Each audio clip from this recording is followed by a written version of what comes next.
पूरी कहानी। श्रद्धा murder case की कहानी की शुरुआत होती है मुंबई के एक कॉल सेंटर से। साल 2018। उस समय श्रद्धा 25 साल की और आफताब अमीन 27 साल का था। दोनों मुंबई के मलाड के एक ही कॉल सेंटर में काम करते थे। दोनों की दोस्ती हुई और फिर प्यार करने लगे। श्रद्धा के माता पिता दोनों साल 2016 से ही अलग रह रहे थे। माँ के साथ श्रद्धा और उसका भाई रहता था, पिता अलग अपनी माँ के साथ रहते थे। श्रद्धा से आफताब ने इमोशनल दोस्ती की और फिर दोनों ने एक साल में ही तय किया कि लिव इन में रहेंगे। साल 2019 से दोनों लिव इन में रहने लगे थे। इसके लिए मलाड में ही किराए का एक कमरा भी ले लिया था। इधर माँ ने विरोध जताया। तब श्रद्धा ने माँ से कहा था कि मैं 25 साल की हो गई हूं और मुझे मेरे फैसले लेने का पूरा अधिकार है।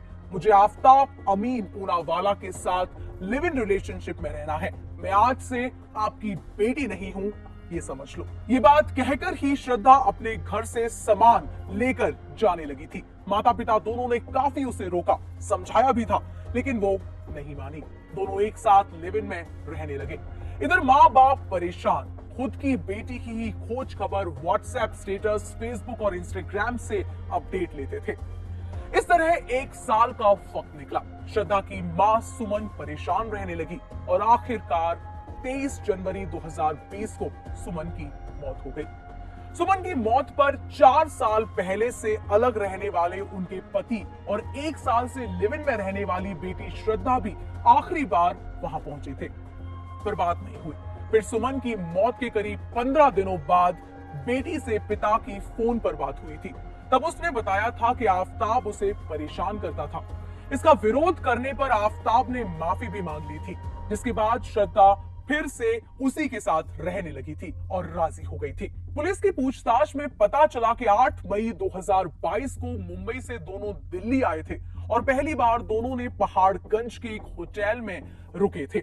सैजुद्दौला जाब के हॉस्टल में रुके उसके बाद और फिर कुछ दिनों तक दोस्त के साथ भी रह रहे थे।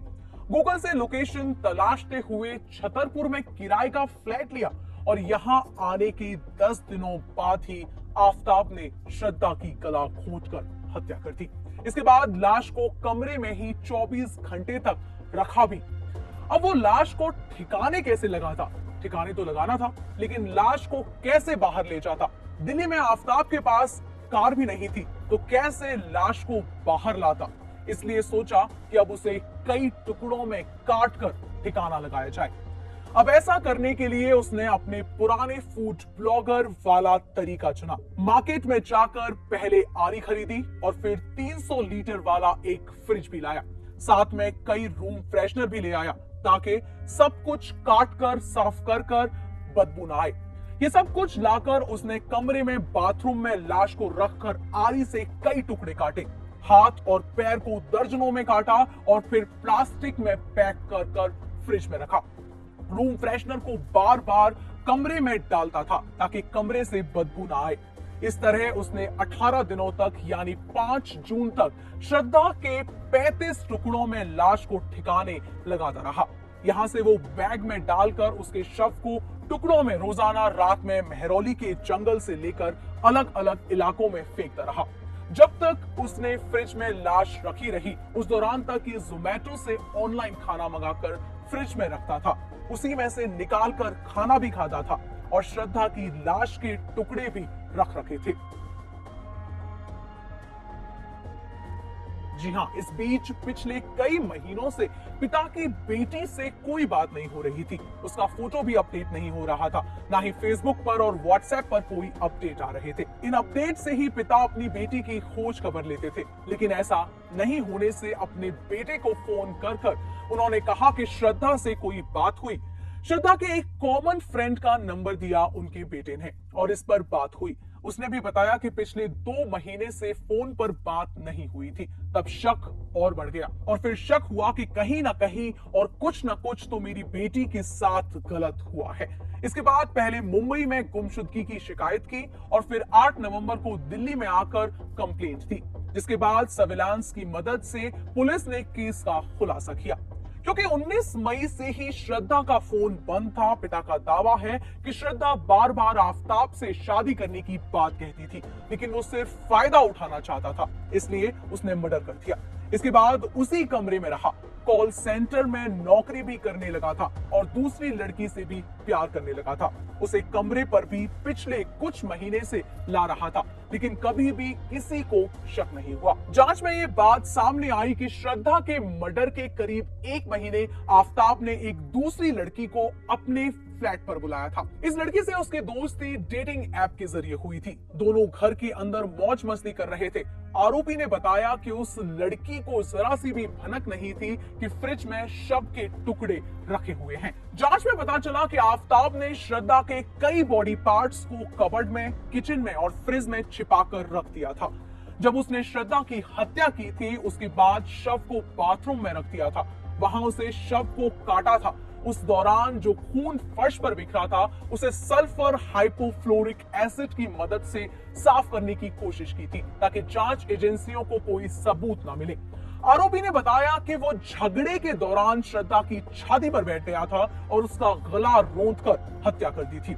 हत्या करने के बाद श्रद्धा की लाश को सबसे पहले बाथरूम में रख दिया। आफ्ताब ने शुरू से पुलिस से सिर्फ अंग्रेजी में बात कर रहा था, बोल रहा था यस आई किल्ड हर। जांच में पता चलता है कि हत्या करने के बाद फर्श को धोने के लिए एसिड के बारे में उसने गूगल पर सर्च किया था। बॉडी को काटने के तरीकों और के बारे में भी उसने गूगल से देखा था। उसने श्रद्धा के और खून से सने कपड़े कूड़ेदान में उठाने वाली वैन में डाल दिए थे।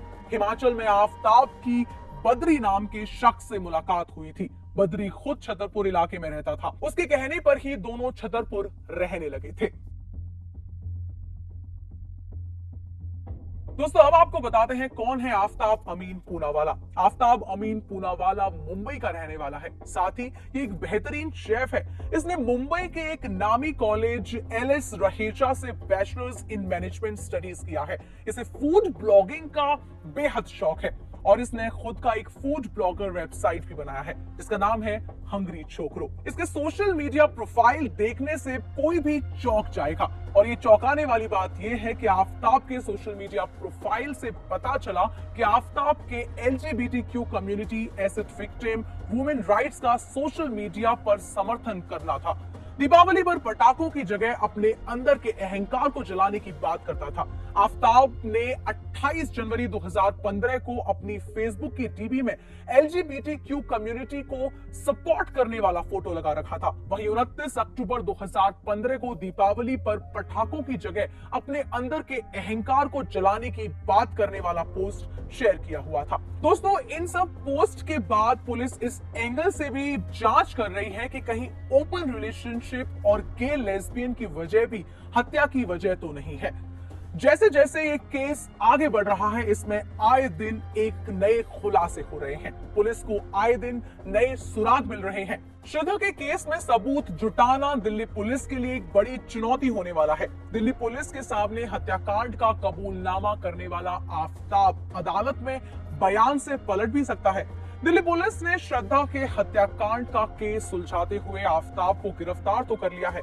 पुलिस का दावा है कि आफ्ताब ने अपना गुनाह कबूल भी कर लिया है, लेकिन श्रद्धा के केस में सबूत जुटाना और केस को मजबूती से अदालत के सामने रखना एक बड़ी चुनौती है। कैसे, बताते हैं आपको।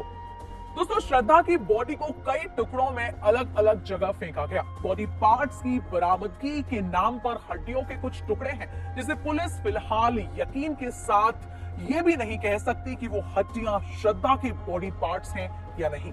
बॉडी के हर पार्ट, गर्दन के ऊपर के हिस्से को बरामद करके पुलिस को यह साबित करना होगा कि तमाम बॉडी पार्ट्स श्रद्धा के ही हैं। पुलिस बॉडी पार्ट्स के डीएनए सैंपलिंग तो करवाएगी, जिसके जरिए पता चल सकेगा कि बॉडी के टुकड़े, बरामद हड्डियां श्रद्धा की ही हैं। दोस्तों, कातिल को हत्या के बाद सबूत मिटाने के लिए 6 महीने का वक्त मिला।